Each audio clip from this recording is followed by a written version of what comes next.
Bonjour à tous et bienvenue sur le plateau de cette émission spéciale Marche du 16 octobre contre la vie chère, contre l'inaction climatique et contre les projets de loi sur les retraites et l'assurance chômage. Au cours de cette émission, nous recevrons les différentes organisations politiques et associations qui appellent à la marche du 16 octobre. 4 plateaux vont se succéder pendant 1 heure et demie pour aborder les différents sujets qui font que nous appelons à une grande mobilisation. Nous commencerons par la réforme des retraites voulue par Emmanuel Macron et son gouvernement, une réforme qui est une agression. Nous aborderons ensuite la question de la jeunesse. Les jeunes dans le pays sont violentés et précarisés. Les étudiants se rendent dans les banques alimentaires et les universités sont en première ligne quand il s'agit de sobriété énergétique. La municipalité de Strasbourg a décidé de fermer son université 2 semaines de plus à Noël pour faire des économies d'énergie. Après le Covid et les confinements, c'est une fois de plus les lieux d'enseignement que l'on sacrifie. Nous accueillerons ensuite les représentants de différentes organisations politiques et écologistes qui appellent à la marche du 16 pour dénoncer l'inaction climatique du gouvernement qui, au lieu de taxer les superprofiteurs de crise qui polluent la planète, nous demande de baisser le chauffage. Enfin, lors de notre dernier plateau, nous parlerons avec des personnalités politiques des violences sociales opérées par le gouvernement. Nous disons violences sociales ou maltraitance sociale, car comme l'a dit Jean-Luc Mélenchon, vous êtes dans un moment politique. Si vous êtes appauvri, si vous êtes mis dans la difficulté et dans la misère, c'est exclusivement parce que le rapport de force entre ceux qui ont tout et ceux qui n'ont rien sont en faveur de ceux qui ont tout. Le 16 octobre prochain sera l'occasion de montrer que nous sommes une majorité dans le pays à ne plus vouloir supporter la violence du gouvernement qui organise la misère et le saccage de la planète. Le 16, déferlons dans Paris. Rendez-vous 14h, place de la Nation. N'hésitez pas à partager cette émission sur les réseaux sociaux avec le hashtag Je marche. Tout de suite, pour ce premier plateau sur les retraites, j'ai le plaisir d'être avec Emma Fourreau, des Jeunes Insoumis. Bienvenue Emma. Également, Sophie Taillé-Polian est avec nous, députée, vice-présidente du groupe écologiste à l'Assemblée et coordinatrice nationale de Génération. Merci Sophie d'avoir accepté l'invitation. Et Jérôme Legavre, député POI du groupe LFI NUP. Merci d'être là ce soir. On commence cette séquence avec une vidéo d'Emmanuel Macron. On regarde. Franchement, ce serait assez hypocrite de décaler l'âge légal.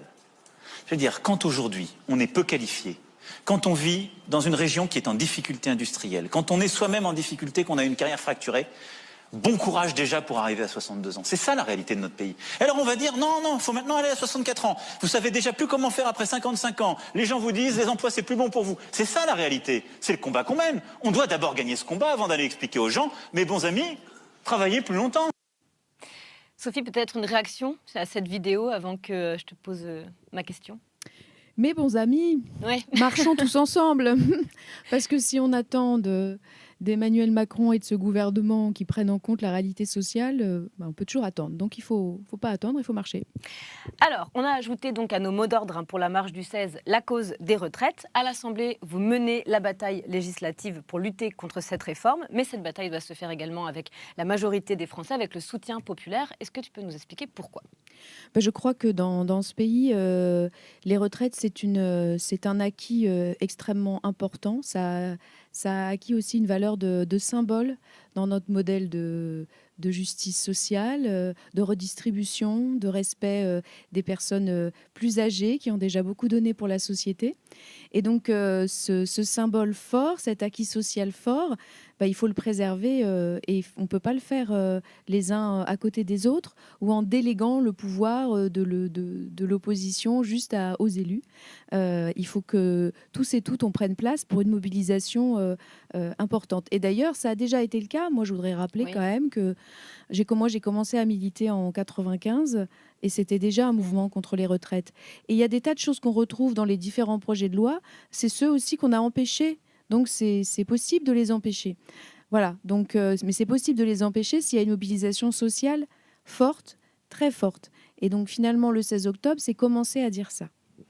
Jérôme Legavre, alors tu as dit dans une vidéo « Travailler plus pour mourir mieux, c'est non, on n'acceptera jamais ». Est-ce que tu peux commenter cette phrase ? Effectivement, j'ai utilisé cette formule parce que le projet de Macron est clair. Allonger l'âge de départ à la retraite à 65 ans, supprimer les régimes spéciaux, allonger la durée de cotisation. Mais on sait tous que pour quantité de salariés aujourd'hui, étant donné les conditions de travail auxquelles ils sont confrontés, dans quantité de secteurs, la perspective de devoir continuer, de devoir travailler plus longtemps, de fait, je dirais pas les condamne, mais en tout cas va se traduire pour eux par une dégradation de leurs conditions de vie, mettre en danger leur santé, etc. Donc, j'ai utilisé cette formule parce que je trouve qu'elle résume assez bien la situation. Et puis, on est quand même dans une période où aujourd'hui, on prépare la marche du 16 octobre contre la vie chère. La vie chère, c'est une question très concrète. Le dernier marché sur lequel j'ai fait un tractage pour la marche du 16 octobre dans ma circonscription, c'était à Livry-Gargan. La première personne que je croise me dit « Mais vous savez, moi j'en suis arrivé au point où c'est soit je paye mes factures, soit je mange ». Donc ils sont des millions dans ce pays à être confrontés à cette situation. J'ai peur que ça ne fasse que commencer. Et on leur dit aujourd'hui, vous allez devoir travailler plus longtemps. Donc, ce projet, effectivement, est absolument inacceptable. Et je voulais juste rebondir sur ce que vient de dire Sophie. Effectivement, une mobilisation sociale est indispensable. On sait que dans l'histoire de ce pays, les retraites ont toujours été un sujet qui a puissamment mobilisé, parce que les Français sont fondamentalement attachés à leur retraite. Et il faut quand même le rappeler, Macron essaye depuis 5 ans de détruire les retraites. Là, il recommence dans des conditions pour lui qui ne sont pas simples. Mais la raison pour laquelle il n'a pas pu réussir à faire passer en 2019 son projet de réforme des retraites, c'est d'abord et avant tout parce qu'il y a eu de très puissantes grèves qui ont en particulier bloqué toute la région parisienne pendant plus de 2 mois, parce que les agents de la RATP et les cheminots en particulier ont décidé de bloquer, ils se sont mis en grève à partir du 5 décembre. Et c'est ça qui a fait reculer Macron. Oui, à l'époque, c'était la réforme par points, et maintenant, c'est très clair. On recule l'âge de départ, l'âge légal de départ à la retraite de 62 ans à 65 ans pour faire des économies, et ils le font passer d'une manière antidémocratique par un amendement dans le PLFSS. Ça, on ne sait pas encore, c'est vrai. Du coup, je voulais te faire réagir, Emma Fourreau, sur la mobilisation sociale. On le sait, il nous faut un soutien populaire de masse. Et alors, les jeunes, on a tendance à dire, mais pour eux, c'est loin la retraite. Est-ce que, du coup, comment on leur fait comprendre qu'il faut se mobiliser, que c'est important ? Je pense que la jeunesse a bien conscience qu'elle doit aussi prendre part à ce combat parce que c'est nos parents.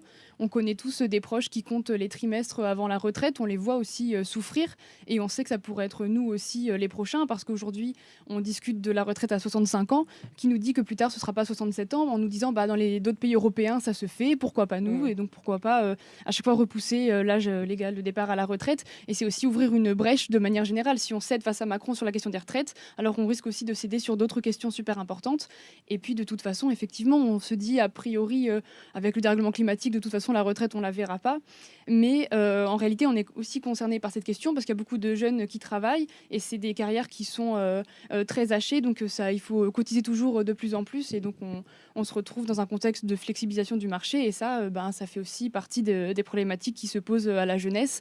Et je pense qu'il faut être solidaire de toute façon de toutes les luttes parce que si on abandonne les plus âgés sur cette question-là, peut-être que les plus âgés nous abandonneront sur d'autres questions. Donc il faut serrer les coudes. Dès que Macron attaque une partie de la population, on doit tous faire front. Et en plus, de toute façon, on sera aussi concerné par la question des retraites. Donc on espère pouvoir mobiliser partout.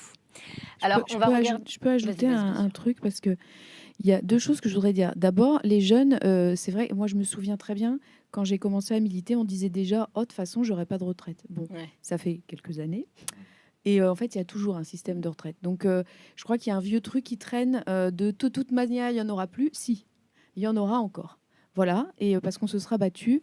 Et donc, il faut arrêter. Dès qu'un jeune dit ça, il faut lui dire non, c'est pas vrai. Tu sais, c'est pas vrai. En fait, c'est juste pas vrai. Et aussi parce que on se mobilisera. Puis la deuxième chose, c'est aussi de savoir que quand on a des parents qui touchent une retraite correcte, ils peuvent aider. Et aujourd'hui, dans notre pays, la capacité qu'ont un certain nombre de retraités, ou que non plus ceux qui ont vu la pension baisser, d'aider, de participer à la vie collective. Quand on est à la retraite et qu'on est encore en bonne santé, on va dans les associations, on fait du soutien scolaire, etc.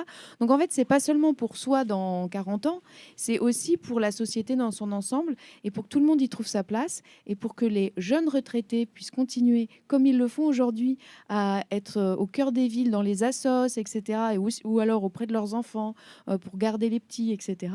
Pour que ça puisse continuer. Donc, c'est pas seulement dans longtemps, c'est tout de suite et dès maintenant. Alors, il y a Olivier Faure qui nous a envoyé une vidéo et qui a un message. On l'écoute. Bonjour à tous, je suis à la mairie de Moissy-Cramayel, dans ma circonscription en Seine-et-Marne, et je suis désolé de ne pas être avec vous en direct, mais je reçois aujourd'hui toute une série de gens qui, justement, vivent les conséquences de la vie chère et qui s'inquiètent de ce qui va se passer maintenant pour eux. Et c'est la raison pour laquelle, le 16 octobre, nous manifesterons ensemble parce que nous savons à quel point nos concitoyens sont atteints par les crises multiples qui se cumulent et qui les fragilisent. Et à ces crises multiples, le gouvernement a choisi de rajouter une autre mesure de régression, cette réforme des retraites qui va toucher des millions de Françaises et de Français. Parlons simple. De quoi s'agit-il? Reculer l'âge légal à 65 ans. Qui cela vise-t-il et quel objet cela a-t-il? C'est simple, le gouvernement l'a expliqué lui-même, il veut trouver 8 milliards d'euros sur le dos des retraités. Au même moment, il va baisser les impôts des entreprises, ces fameux impôts de production, de 8 milliards. Cherchez l'erreur. Eh bien, si on veut trouver 8 milliards sur les retraites, la seule façon d'y parvenir, c'est de les prélever sur ceux qui partiront plus tard que ce qui était prévu. Si je prends mon propre cas, je ne partirai pas avant 65 ans parce que, en réalité, j'ai commencé tard à travailler, après des longues études, et donc forcément, cette mesure ne me touche pas du tout. Pour moi, la retraite à 65 ans, ça ne me concerne pas. En revanche, pour ceux qui ont commencé à travailler tôt, ceux qui ont les métiers les plus pénibles, ceux qui ont les métiers les moins qualifiés, les moins rémunérés aussi, ceux qui ont l'espérance de vie la plus faible, eh bien ceux-là vont devoir cotiser plus longtemps et c'est d'abord sur eux que se feront les économies. Ensuite, je sais bien que le gouvernement a dit « mais attendez, il y a une mesure extraordinaire, en fait, je vais faire en sorte qu'au moins personne ne soit rémunéré moins de 1 100 euros par mois pour sa pension. » Eh bien, c'est comme chez l'assureur, il faut regarder jusqu'en bas de la page et regarder en fait les astérix. Qu'est-ce que dit le gouvernement en réalité? Il dit que ce sera 1 100 euros, mais il y a deux conditions à remplir. La première, c'est que ce sont les retraites qui viendront bien plus tard. Donc pour l'instant, tous ceux qui ont des retraites inférieures à 1 100 euros ne toucheront pas un centime de plus. Et pour les autres, pour l'avenir, eh bien, il faudra avoir cotisé le nombre d'années suffisantes. Aujourd'hui 42 ans, demain 43 ans. Imaginez ce que ça veut dire. Ça veut dire que, en fait, il faudra, pour des gens qui n'ont pas de carrière complète et qui sont ceux qui, justement, ont des retraites inférieures à 1 100 euros, il faudra attendre non pas 65 ans, mais l'âge qu'on appelle celui du taux plein automatique et qui est aujourd'hui 5 ans plus tard que l'âge légal. Si vous faites le calcul, 65 plus 5, ça fait 70 ans. 70 ans pour toucher une retraite à 1 100 euros. Qui peut attendre réellement cet âge-là pour enfin toucher sa pension? La réalité, c'est que la plupart des gens qui pourraient potentiellement en bénéficier liquideront leur pension bien avant pour ne pas être à la rue. Et donc cette mesure est une forfanterie de plus, une imposture à laquelle je demande à chacun de réfléchir. C'est la raison pour laquelle eh bien, nous nous élevons avec force. Toutes les formations politiques de la nouvelle Union populaire, écologique et sociale se battront comme des chiens contre cette réforme qui devrait venir au début de l'année prochaine. Mais il n'est pas trop tôt pour construire un rapport de force, montrer à ce gouvernement et à ce président qu'ils n'ont pas obtenu de majorité absolue, que les Français n'ont jamais validé ce projet, et donc ça suppose maintenant que nous puissions avancer ensemble. C'est ce que je nous souhaite, et je nous souhaite à toutes et tous bon courage et rendez-vous le 16 octobre à la manifestation. Alors moi, je voulais vous faire rebondir sur Bruno Le Maire et les libéraux qui disent que cette réforme des retraites est indispensable au bon fonctionnement de l'école, de l'hôpital, des services publics. Or, ce ne sont pas nos retraites qui financent les services publics, ce sont nos impôts. Peut-être Jérôme. Oui, alors, d'ailleurs, d'une certaine manière, Olivier Faure a commencé à en parler. En l'écoutant, je me disais, par ailleurs, il faut ajouter une chose, c'est qu'en réalité, il n'y a pas de problème des retraites. Il n'y a pas de problème des retraites dans ce pays. Les gouvernements successifs, et ce gouvernement est champion en la matière, ne cessent d'accorder des exonérations de cotisations sociales qui servent précisément à financer les retraites aux patrons. Et ça se chiffre en centaines de milliards chaque année. Donc là est la raison première. Par ailleurs, pendant tout l'été, contre la loi pouvoir d'achat, du gouvernement, on a porté les exigences sur lesquelles on a été élu d'augmentation des salaires. Si on augmente les salaires, si au lieu de multiplier les petits boulots, les emplois précaires, au moment même où on est en train d'examiner la réforme de l'assurance chômage, on se battait véritablement pour l'emploi, pour un vrai travail avec un vrai salaire, on se donne là les moyens de répondre à la situation. Mais j'insiste, en réalité, il n'y a pas de problème des retraites. Et puis, quant à l'argument utilisé par le maire, excusez-moi, mais ça me fait quand même doucement rigoler. Ces gens-là font semblant de se soucier des services publics. Ce sont les pires fossoyeurs des services publics. On a tous en tête la situation et l'état aujourd'hui des hôpitaux dans ce pays. J'avais une réunion, moi, ce midi, avec des élus de ma circonscription sur la question de l'hôpital.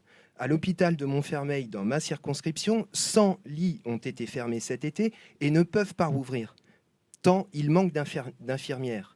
Au moment où on parle, un tiers des blocs opératoires dans la région parisienne sont fermés faute de personnel. Qui est responsable de cette situation, sinon ce gouvernement? Et ils vont nous expliquer qu'il faudrait trouver de l'argent, les piquer aux retraités, les piquer dans les caisses de retraite pour financer les services publics. Bon, je ne reprends pas l'argument qui est très juste. Par ailleurs, ce ne sont pas les retraites qui financent les services publics. Fondamentalement, ce sont les impôts. Donc c'est une imposture sur toute la ligne.